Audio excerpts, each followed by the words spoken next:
Morning. Good afternoon. So we will discuss about a test series of NEET examination.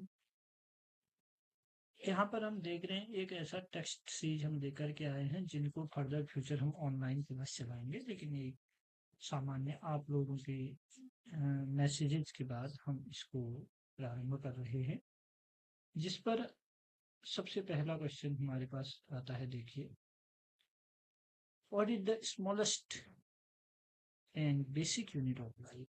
Simple सा है, हर किसी को इसका आंसर पता ही होगा कि बेसिक यूनिट और जो लाइफ है ना उसकी smallest unit.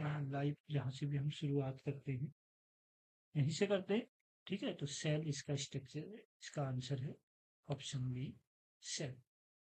Now second question, which organelles is known as the power house of cell. कहने का मतलब है कि कोशिका का ऊर्जा ग्रह कौन सा ऑर्गेनल्स को कहा जाता है, उसे हम कह रहे हैं। कोशिका का ऊर्जा ग्रह न्यूक्लियस एरिया है, बी माइटोकॉन्ड्रिया, सी लाइसोसोम, डी गोल्जी एप्परेटस। देखो, न्यूक्लियस जो है वो केंद्रक है, केंद्रक से रिप्रोडक्शन होता है, न्यूक्लियन मटेरियल क्रोमेटिन मटेरियल पाया जाएगा। माइटोकॉन्ड्रिया एटीपी का सिंथेसिस करता है, इसलिए इसको पावर हाउस ऑफ सेल्स कहते हैं, ठीक है। बी ऑप्शन सही है। लाइसोसोम अदर सेल ऑर्गेनल से है, जो क्या करेगा, जो जो वेस्ट मटेरियल होता है उसे इनगल्फ करता है।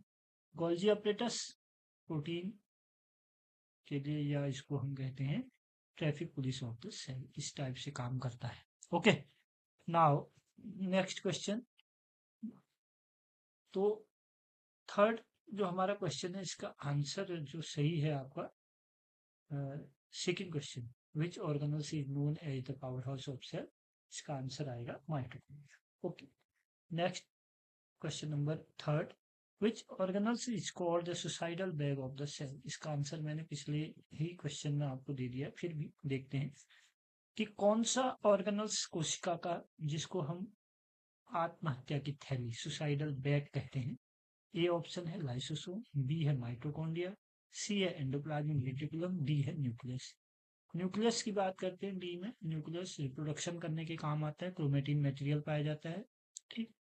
तो ये सुसाइडल बैग नहीं है। एंडोप्लाज्मिक रेटिकुलम न्यूक्लियस के बाहर जो न्यूक्लियस मेम्ब्रेन होता है वहां पर लगा हुआ होता है, और ये क्या कर रहा है, ये राइबोसोम, इसमें अगर राइबोसोम के मॉलिक्यूल लगे हैं तो प्रोटीन का निर्माण करने के काम कर रहे हैं, लिपिड के भी करते हैं। दो प्रकार से होता है ना एंडोप्लाज्मिक रेटिकुलम, एक को हम कहते हैं रफ एंडोप्लाज्मिक रेटिकुलम, दूसरे को कहते हैं smooth endoplasmic reticulum. Now B option है mitochondria. Mitochondria is power house of cell, ATP का निर्माण करेगा। लाइसोसोम जो है वो वेस्ट मटेरियल को इनगल्फ करता है, ठीक है। सेल सेल में जो मटेरियल है, क्योंकि हाइड्रोलाइटिक एंजाइम को सिक्रीट करता है, इसलिए इसको सुसाइडल बैग ऑफ सेल कहते हैं। तो यहाँ पर इस क्वेश्चन का जो क्वेश्चन नंबर थर्ड है, इसका जो आंसर बनेगा लाइसोसोम बनेगा। ओके, ठीक है। अब नेक्स्ट क्वेश्चन नंबर 4 पे चलते हैं, ठीक है। यहाँ तक आप लोगों को समझ में आ रही है बात? हाँ, ओके। आप लोग आंसर बताइए, उसके बाद मैं इनका आंसर देता हूँ। सबसे पहला नेक्स्ट क्वेश्चन है, which cell organelles is involved in protein synthesis. आप लोग फटाफट कमेंट बॉक्स में आंसर दीजिए, देखते हैं। अब ये कह रहा है कि प्रोटीन सिंथेसिस में कौन सा सेल ऑर्गेनल्स इन्वॉल्व रहता है, कौन सा सेल ऑर्गेनल से है जो प्रोटीन सिंथेसिस में इन्वॉल्व है, ये कहने का मतलब है इसका, ठीक है। कौन सा है भाई, क्वेश्चन नंबर 4 है, प्रोटीन सिंथेसिस किससे होगी। देखो, ए में ऑप्शन है राइबोसोम, बी में है गोल्जी अपरेटस, सी में है माइटोकॉन्ड्रिया, डी है पेरोक्सिसोम, ठीक है। तो जो प्रोटीन का निर्माण करता है वो कहीं पर भी, देखो आप, एक कॉन्सेप्चुअल क्वेश्चन है, कॉन्सेप्ट इसको रख लो आप लोग, कहीं पर भी हो आप, राइबोसोम जहां पर आएगा वो प्रोटीन का निर्माण करेगा। तो इसका जो सही आंसर है क्वेश्चन नंबर का, बहुत बच्चों के सही आंसर आ गए हैं, इसका आंसर रहेगा राइबोसोम, ए आंसर ठीक रहेगा इसका, ठीक है। अब हम आगे बढ़ते हैं।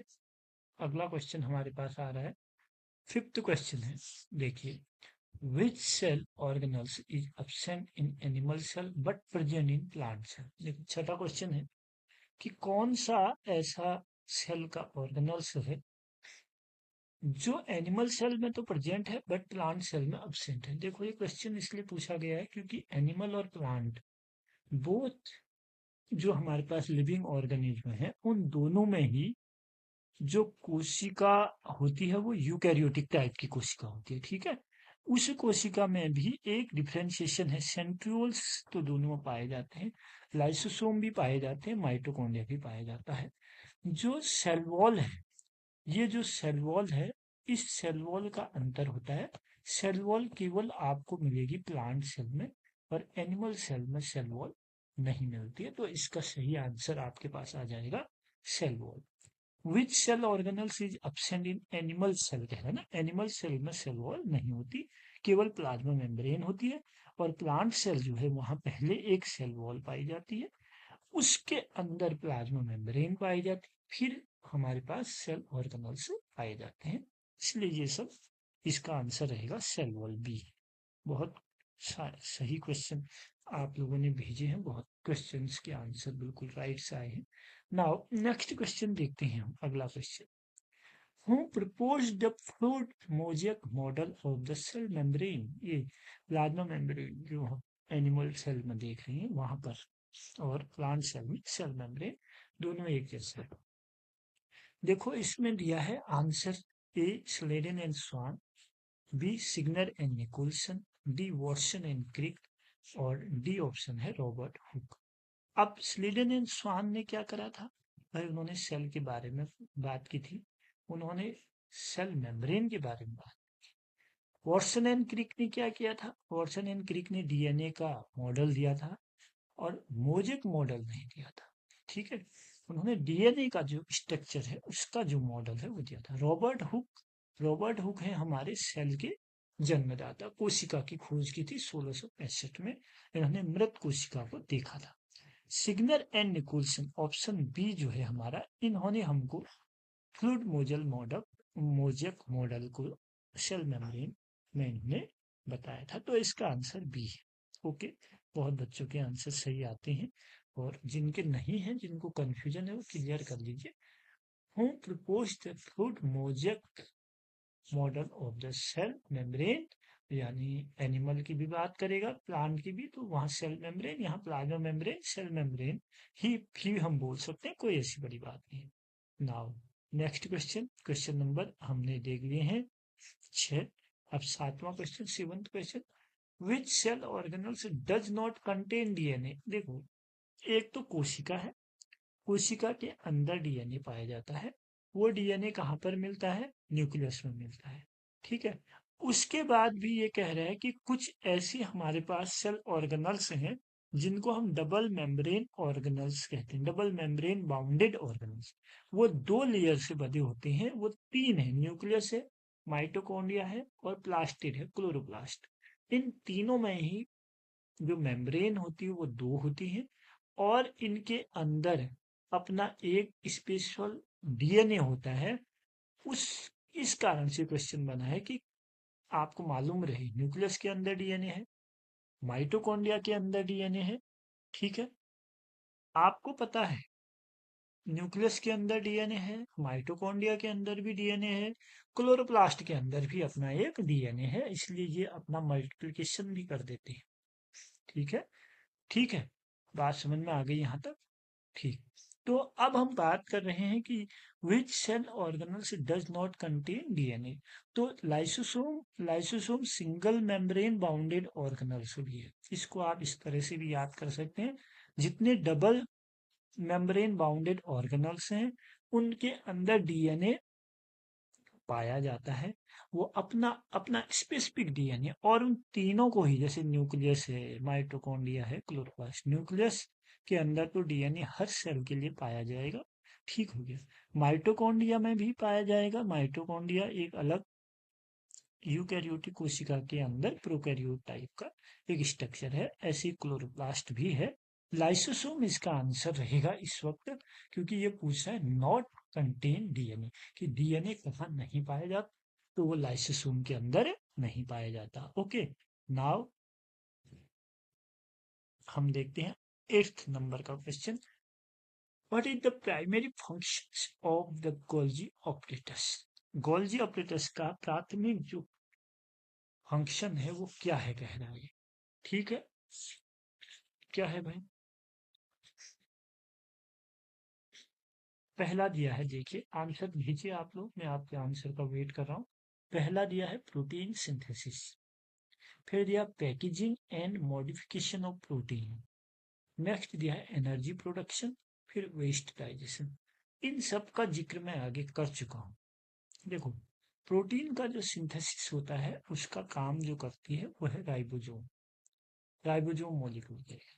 एनर्जी प्रोडक्शन का मतलब है पावर हाउस का काम है एनर्जी बनाना, एटीपी का निर्माण करना। एटीपी का जो निर्माण करता है वो माइटोकॉन्ड्रिया करता है। वेस्ट का डाइजेशन करना, इस ये काम है लाइसोसोम का। इसी कारण से लाइसोसोम को हम बोलते हैं सुसाइडल बैग। अब I packaging and modification of protein.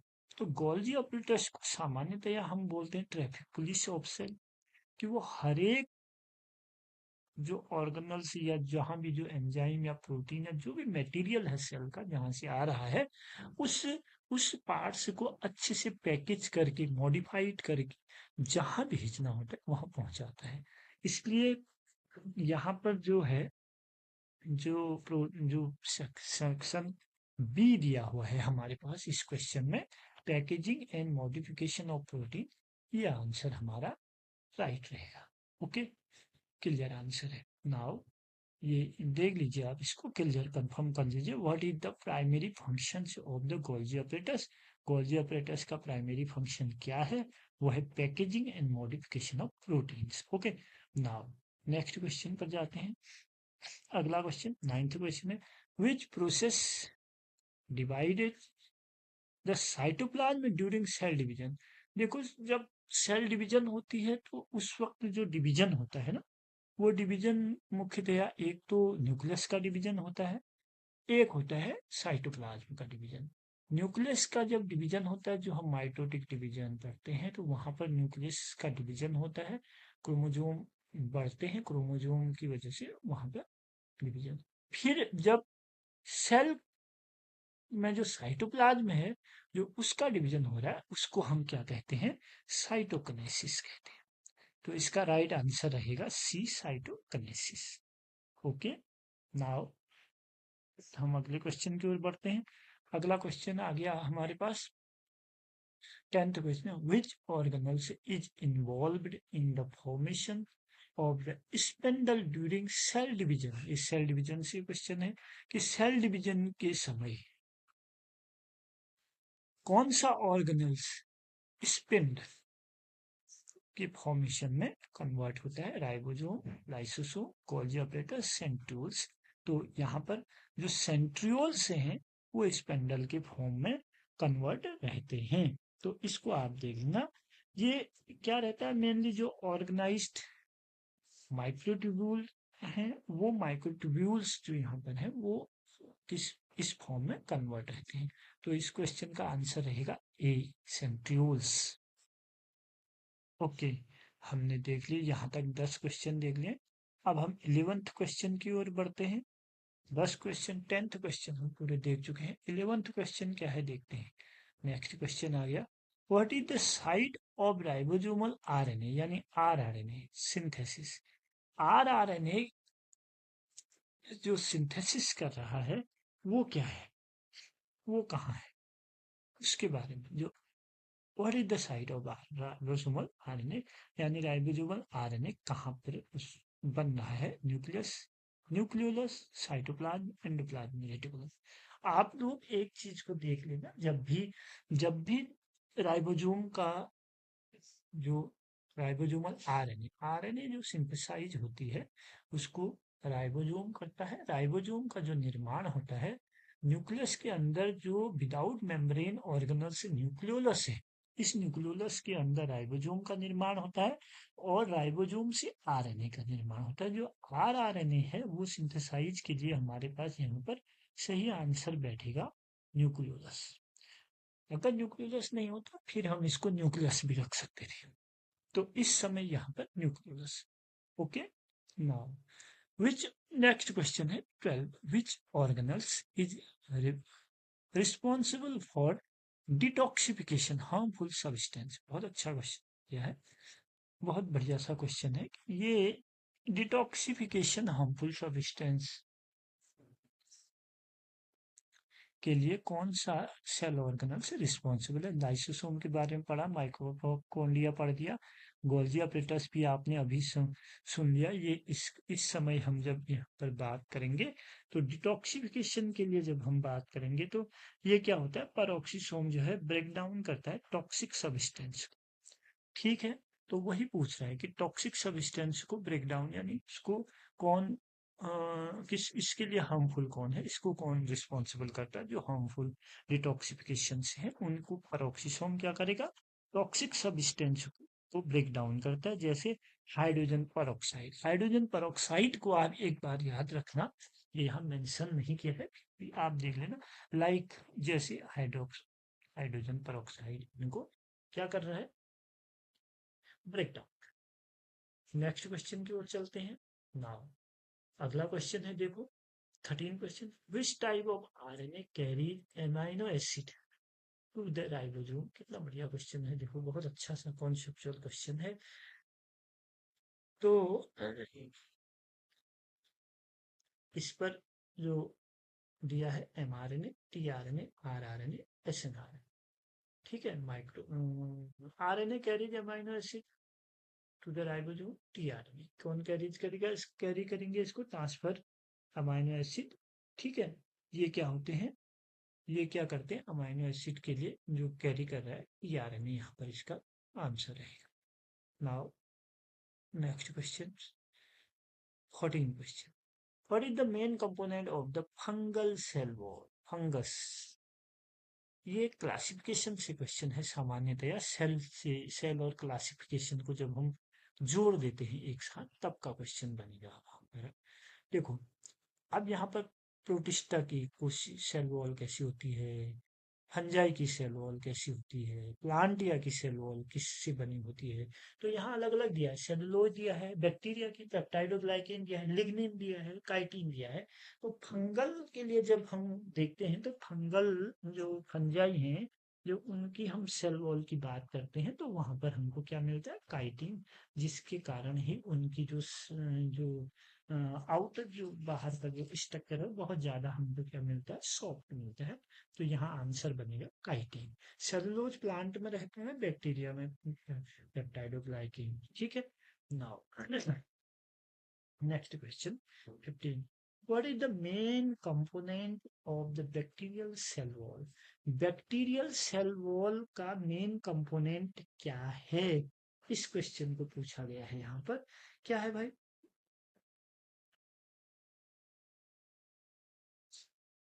Bacterial,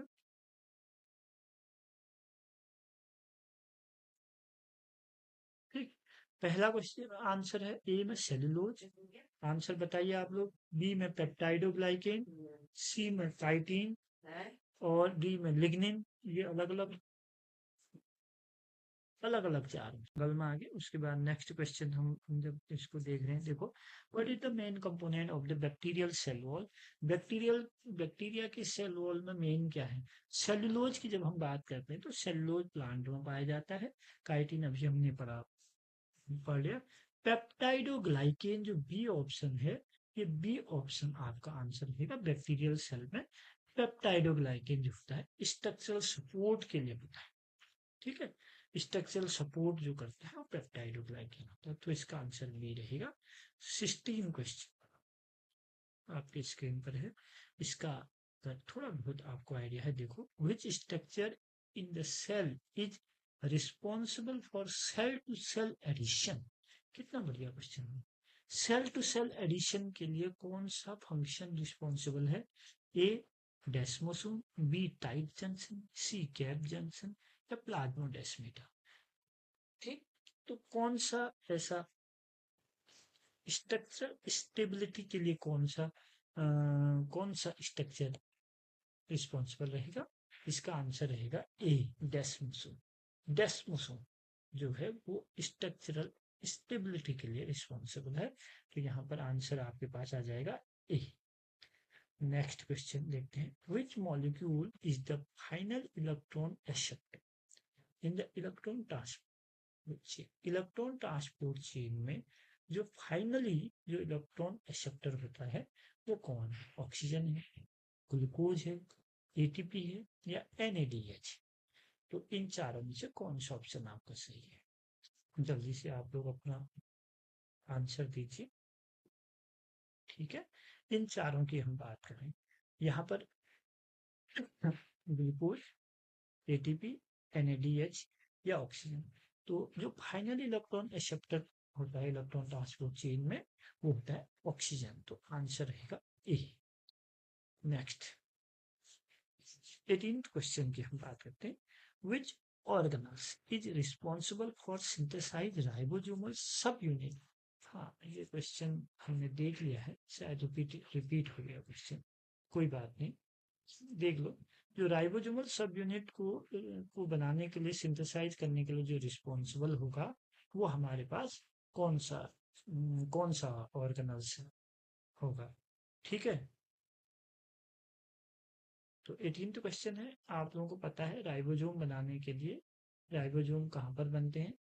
ribosomal सब यूनिट न्यूक्लियोलस में। ठीक है, न्यूक्लियस के अंदर है। न्यूक्लियस एक्चुअली पर डबल मेम्ब्रेन, दो लेयर बने हुए मेम्ब्रेन से है, डबल मेम्ब्रेन मेम्ब्रेनिक ऑर्गेनल से है। राइबोसोम सिंगल मेम्ब्रेनिक ऑर्गेनल से, गोल्जी apparatus भी सिंगल मेम्ब्रेन ऑर्गेनल से। न्यूक्लियोलस जो है विदाउट मेम्ब्रेन ऑर्गेनल से, इसके कोई मेम्ब्रेन नहीं है। और यहाँ से जो है हमारे राइबोसोम का निर्माण करती है। ठीक है, उसके बाद आगे वो आरएनए बनाता है।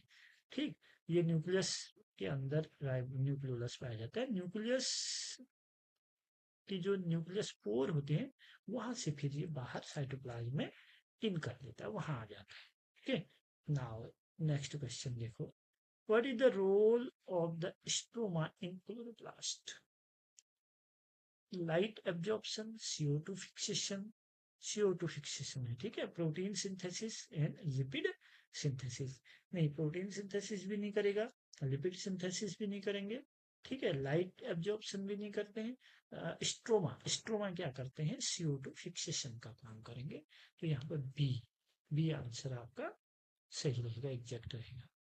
नेक्स्ट क्वेश्चन है, which phase of the cell cycle involve DNA replication? DNA replication किस फेज में होगा? वो होगा सिंथेसिस फेज में। इसका आंसर होगा बी।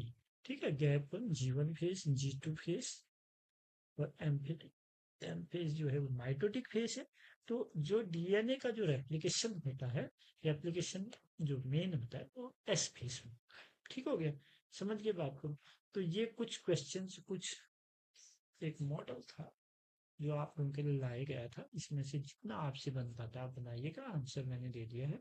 ओके, नाउ थैंक्स, आप जुड़े रहिए इस तरह से। इसका हम एक लाइव वीडियो लाएंगे, वहां पर आपको लाइव टेस्ट कराएंगे। Okay, thank you.